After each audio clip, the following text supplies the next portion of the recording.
அண்மையில் மேற்கொண்ட வெளிநாட்டு பயண அனுபவங்களை பத்தி சொல்ல முடியுமா?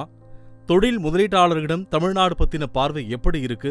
முதலீட்டாளர்கள் சந்திப்பை பொறுத்த வரைக்கும் ஜெர்மனியில் முதலீட்டாளர்களை சந்தித்து நம்ம தமிழ்நாட்டில் எப்படியெல்லாம் கட்டமைப்புகளை உருவாக்கியிருக்கிறோம், எவ்வளவு படித்த திறமையான இளைஞர்கள் இருக்காங்க, இங்கே படிச்சுட்டு இருக்கிற மாணவர்களுக்கு சிலபஸ் தாண்டி எப்படியெல்லாம் ஸ்கில் டெவலப்மெண்ட் பண்ணுறோம்னு ப்ரெசன்டேஷன் பண்ணோம்.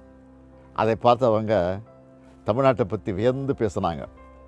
ஜெர்மனி நாட்டில் NRW மாநிலத்தோட தலைமை பொறுப்பில் இருக்க மினிஸ்டர் பிரசிடெண்ட்டை சந்திக்க போனப்போ அவங்க கான்வாயில் என்னை அழைத்து கொடுத்த வரவேற்பிலேயே அவங்க எந்த அளவுக்கு தமிழ்நாட்டு மீது மதிப்பு கொடுக்குறாங்கன்னு தெரிஞ்சுது.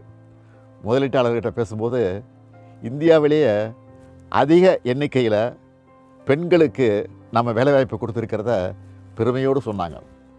அதோட அனைத்து மாவட்டங்களுக்கும் பரவலாக்கப்பட்ட வளர்ச்சியை கொண்டு போகிறதையும் ஒரு செக்டராக மட்டும் ஃபோக்கஸ் பண்ணாமல் எல்லா செக்டாருக்கும் முக்கியத்துவம் கொடுத்து புதுசாக வளர்ந்து வர துறைகள் மேலேயும் கவனம் செலுத்துறதையும் அவங்க அதிகமாக